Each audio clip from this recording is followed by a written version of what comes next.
والصلاة والسلام علی سید المرسلین اما بعد۔ عزیز دینی بھائیوں، آج پوری دنیا میں ظلم کی جتنی حدیں ہیں وہ سب پار ہو گئی، لیکن اس کے باوجود ظالموں کی پکڑ اللہ کی طرف سے نہیں ہو رہی، جبکہ قرآن میں اللہ نے جگہ جگہ یہ کہا ہے کہ جب ظلم حد سے بڑھ جاتا ہے تو میری پکڑ آتی ہے، اور اللہ کی پکڑ سے کوئی بچا نہیں سکتا۔ پچھلی بار نہیں گھمایا تھا میں، تو پھر یہ 2 بار گھمایا تھا، 2 بار آج کیوں پکڑ نہیں ہو رہی تھی؟ یہ ایک سوال ہے جو ہر دانشور کے ذہن میں گھوم رہا ہے، اور واٹس ایپ پر اس طرح کی بہت ساری چیزیں سامنے آ رہی۔ کوشش کروں گا آج پوری گفتگو اسی پر کرنے کی۔ اللہ نے سورہ انعام آیت نمبر 131 میں فرمایا ذالک ان لم یکن ربک مہلک القری بالظلم واہلھا غافلون، یہ اس لیے ہوا کہ انسانی آبادیوں کے ظلم کے باوجود تیرا پروردگار بے خبری میں انہیں ہلاک کرنے والا نہیں۔ یہ جواب ہے اللہ نے دیا ہے کہ اگر لوگ بے خبری میں، لا علمی میں ظلم کر رہے ہیں تو وہ پکڑ کے مستحق نہیں ہوئے۔ وہ پکڑ کے مستحق تب ہوں گے جب ان کو سچائی سے واقف کرا دیا جائے۔ بہت آیتیں ہیں اس پر، میں ایک اور لا رہا ہوں، سورہ طٰہٰ آیت نمبر 134 وَلَوْ أَنَّا أَهْلَكْنَاهُمْ بِعَذَابٍ مِّن قَبْلِهِ لَقَالُوا رَبَّنَا لَوْلَا أَرْسَلْتَ عَلَيْنَا رَسُولًا فَنَتَّبِعَ آيَاتِكَ أَن نَّذِلَّ وَنَخْزَىٰ۔ اللہ نے فرمایا کہ اگر ہم اس سے پہلے انہیں کسی عذاب سے ہلاک کر دیتے، یہ کہتے کہ ہمارے پروردگار تو نے ہمارے پاس کوئی رسول کیوں نہ بھیجا کہ ہم ذلیل و رسوا ہونے سے پہلے تیری آیات کی پیروی کرتے۔ بہت آیتیں ہیں، میں اختصار کے ساتھ صرف 2 آیت آپ کے سامنے رکھا ہوں۔ یہ ایک بنیادی بات ہے جو اللہ نے یہ بتایا کہ جب تک غافلین کو واقف نہیں کرائیں گے اور وہ غفلت کی وجہ سے وہ کر رہے ہیں سب کچھ، تو وہ اللہ کی پکڑ کے مستحق نہیں ہے۔ اس لیے اس وقت دنیا کے ایک صف اول کے اسکالر ہیں، ان کا یہ کہنا ہے کہ اگر ہم یہ چاہتے ہیں کہ جو لوگ ظلم کر رہے ہیں اللہ کی پکڑ آوے، تو یہ لازم ہے کہ ان کو سچائی سے واقف کرا دیا جائے، اور ہر نبی کا یہی مشن تھا سب سے بڑا۔ اور آپ جب قرآن اٹھائیں گے تو اس میں آپ کو یہ ملے گا، اور تاریخ بھی اگر اٹھائیں گے تو اس میں بھی آپ کو یہ ملے گا کہ دنیا کی بڑی بڑی ظالم قومیں جب سچائی کو اتمام حجت تک ان تک پہنچا دیا گیا، پھر اللہ کی ان پر پکڑ آ گئی، پھر ان کو دنیا کی کوئی طاقت بچا نہیں سکی۔ یہ سنت اللہ ہے، دعوت حق اور اتمام حجت کے بغیر محض سیاسی کارروائیوں سے کبھی بھی کسی مسلم گروہ کو غیر مسلم طاقتوں پر غلبہ حاصل نہیں ہو سکتا۔ یہ اللہ کی سنت ہے، اس میں کبھی تبدیلی نہیں۔ وَلَن تَجِدَ لِسُنَّتِ اللَّهِ تَبْدِيلًا، اللہ کی سنت میں، اللہ کے قانون میں تبدیلی نہیں۔ ناواقفیت کی بنا پر بعض لوگ یہ سمجھتے ہیں کہ سب سے بڑا جو کارنامہ ہے نا وہ باطل سے ٹکرا جانا ہے۔ سچائی حقیقت اس کے برعکس ہے۔ سب سے بڑا کارنامہ یہ ہے کہ صبر و اعراض کے ساتھ اس زمین پر عمل کا ماحول ہموار کرنے کی کوشش کرنا، یہ سب سے بڑا عمل ہے۔ میں آیت لا رہا ہوں اس کی دلیل میں، اور اس پر پیغمبر نے کیا کیا، اور اسی کے کرنے پر ظالموں کی پکڑ ہوتی ہے، اس کے پہلے نہیں ہوتی ہے۔ یہ ساری باتیں آپ کو چند منٹ میں آ جائیں گی انشاءاللہ. فلا تطع الکافرین وجاہدہم بہ جہادا کبیرا. یہ آیت میں نے بعض جگہ جو پڑھا تو میرے ساتھ کچھ بڑے علماء تھے, انہوں نے کہا آج ہمارے بڑے اشکالات دفاع ہو گئے. یہ تو بڑی عجیب بات ہے. اس آیت میں اللہ نے کہا, سورہ فرقان کی آیت ہے, فلا تطع الکافرین وجاہدہم بہ جہادا کبیرا. انکار کرنے والوں کی بات نہ مانیے, آپ اس کتاب کے ذریعے جہاد کریے, جہادا کبیرا, بڑا جہاد کریے. یہ نص ہو گیا کہ اس زمین پر سب سے بڑا جہاد یہ ہے, جس کو آپ قتال کہتے ہو نہیں ہے, جہاد کے معنی کوشش ہیں, اور یہاں سب سے بڑا جہاد, سب سے بڑی کوشش اللہ نے کہا کہ اس کتاب کے ذریعے پرامن جدوجہد جو کرو, یعنی قرآن کی جو آئیڈیالوجی ہے لوگوں تک منتقل کرنے کی جو کوشش کرو گے, یہ ہے جہاد کبیرہ. یہ سب سے بڑا جہاد, اللہ کی کتاب کا پیغام انسانوں تک پہنچانا. قرآن یہ کہہ رہا ہے یہ سب سے بڑا جہاد ہے. اور جس کو لوگ سمجھتے ہیں زیادہ تر, وہ تو دوسرے نمبر کی چیز ہے اور استثنائی چیز ہے. عمومیت کے ساتھ جو چیز اللہ کو مطلوب ہے وہ ہے قرآن کی آئیڈیالوجی پرامن طریقے سے. اس جملے کو بھی غور رکھیے گا, پرامن طریقے سے لوگوں تک پہنچانا. رسول اس زمین پر اس لیے آتے تھے کہ لوگوں کی چھپی ہوئی فطرت کو جگا دیں. رسول اس زمین پر اس لیے آتے تھے کہ لوگوں کے سینوں میں ربانیت کا باغ اگا دیں, ہر انسان کی فکر اور عمل اچھا ہو جائے, وہ ایک اچھا انسان بن جائے. اس طرح کا مقصد کبھی ٹکراؤ اور جنگ سے حاصل نہیں ہوتا. یہ اس طرح حاصل ہوتا ہے کہ لوگ بگڑے ہوئے ہوں پھر بھی ایک طرفہ طور پر ان کے ساتھ محبت کا معاملہ کیا جائے, اور ان کے حال کو نظر انداز کرتے ہوئے, توجہ چاہتا ہوں, ان کے حال کو نظر انداز کرتے ہوئے ان کو ان کے مستقبل کے اعتبار سے دیکھا جائے. اور اس قسم کی مثبت روش پر قائم رہنا صبر اور اعراض کے بغیر ممکن نہیں ہے. اور یہ صبر جس پر 2 سوالیں قرآن میں آئی, یہ مستقل عنوان ہے میرا, اور جب تک پھر کبھی موقع ملے گا تو اس سے بات کروں گا. ابھی میں آگے بڑھتا ہوں کیونکہ عنوان جو میرا ہے اس کو پورا کرنا چاہتا ہوں. تو صبر و اعراض کے بغیر اس قسم کے مقصد کبھی حاصل نہیں ہوتے. یہی وجہ ہے کہ قرآن مقدس کے اندر رسول اکرم صلی اللہ علیہ وسلم کو بار بار صبر اور اعراض کی تلقین کیا اللہ نے. کس کو کیا؟ امام الانبیاء کو. بار بار قرآن میں ایک تو جگہ نہیں, 2 جگہ نہیں, درجنوں جگہ اللہ نے صبر اور اعراض کی تلقین کیا پیغمبر کو. اور اسی صبر و اعراض کی وہ انتہائی صورت ہے جس کو قرآن میں تالیف قلب کہا گیا. تالیف قلب سے مراد یہ ہے کہ اپنے مزاج کو پس پشت ڈال کر کے دوسروں کے مزاج کی رعایت کرنا. پیغمبر جنگ جو بن کر نہیں آئے تھے, صلح جو بن کر آئے تھے. پیغمبر کا بھروسہ تلوار کی طاقت پر نہیں تھا, امن کی طاقت پر تھا. پیغمبر دشمن کو کچلنے میں یقین نہیں رکھتے تھے بلکہ دشمن کو دوست بنا لینے میں یقین رکھتے تھے. پیغمبر باطل سے ٹکرانے کے بجائے باطل سے صلح کر لینا یہ پیغمبر کا مزاج ہے. سورہ انفال میں اس کی دلیل موجود. میرے ہر بیان کے ہر جملوں میں گھنٹوں کی بات ہوتی ہے, 20 منٹ میں کیا کہیں, اس لیے میں اشارہ کرتے جا رہا ہوں. کسی کو سمجھ میں آئے بات میں سوال کریے, جواب دوں گا. پیغمبر حکمت اور تدبیر کے تحت عمل کیا کرتے تھے, جنگ اور ٹکراؤ کے ذریعے عمل نہیں کرتے تھے.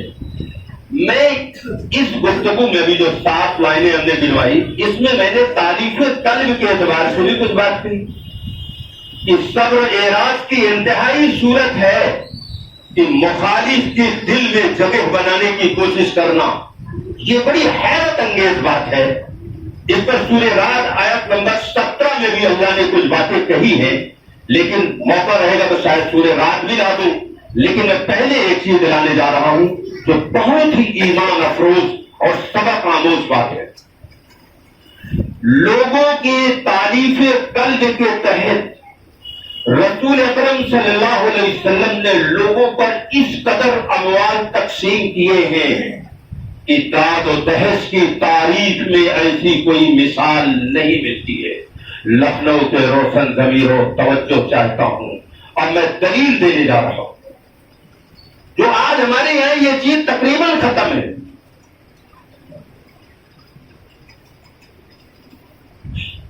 غزوہ حنین کے موقع پر رسول اکرم صلی اللہ علیہ وسلم جب مال غنیمت کی دیکھ بھال کر رہے تھے، اس وقت آپ کے ساتھ صفوان بن امیہ بھی تھے.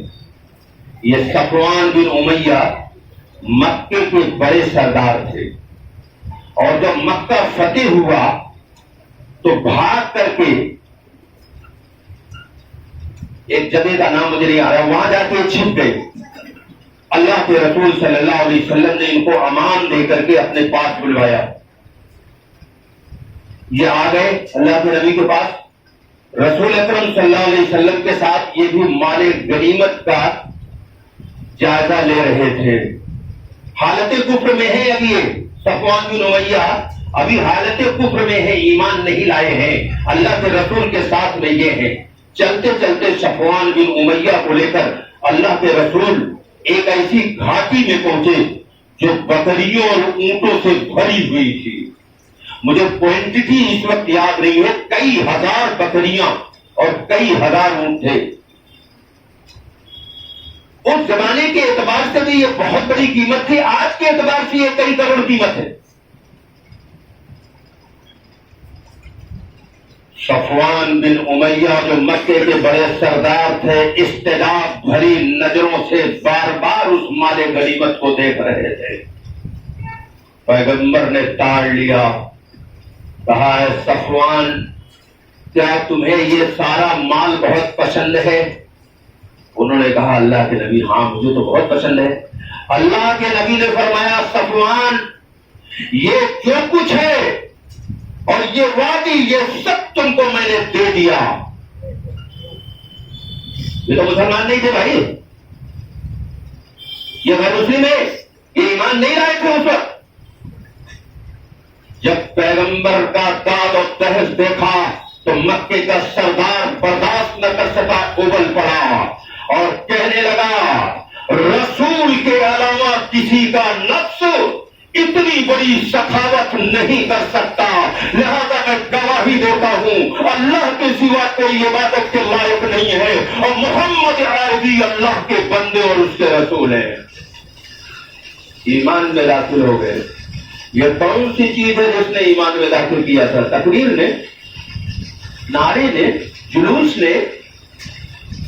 یہ پیغمبر کا تعریف قلب ہے کہ کروڑوں کا مال، توجہ چاہتا ہوں، کروڑوں کا مال سن لینا بڑا آسان ہے، ذرا بہت تو کرو، اپنے اوپر قیاس تو کرو.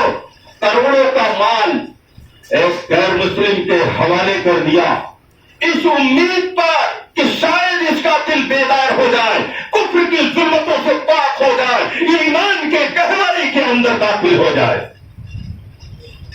جس طرح دنیا دار اپنی گھر کی چیزوں کی حفاظت کرتے ہیں اور اپنے گھر کے چیزوں کی بڑھانے کی 24 گھنٹہ فکر ہوتی ہے، خدا کی قسم ہر ایمان والا اپنے گھر کی چیزوں سے زیادہ دین کے تحفظ اور دین کو بڑھانے کی فکر میں ہوتا ہے. وہ تو امام الانبیاء تھے، وہ کیوں نہ کرتے ہیں؟ یہ وہ صفات تھی، یہ وہ چیزیں تھیں جس نے رسول اکرم صلی اللہ علیہ وسلم کے ذریعے پورے عرب کی تصویر بدل دیا تھا. پوری دنیا میں رسول اکرم صلی اللہ علیہ وسلم اکیلے مسلم تھے، کوئی اور مسلم نہیں تھا پوری دنیا میں. توجہ چاہتا ہوں، پوری دنیا میں رسول اکرم صلی اللہ علیہ وسلم اکیلے مسلم تھے. چند دنوں میں، صرف 23 سال میں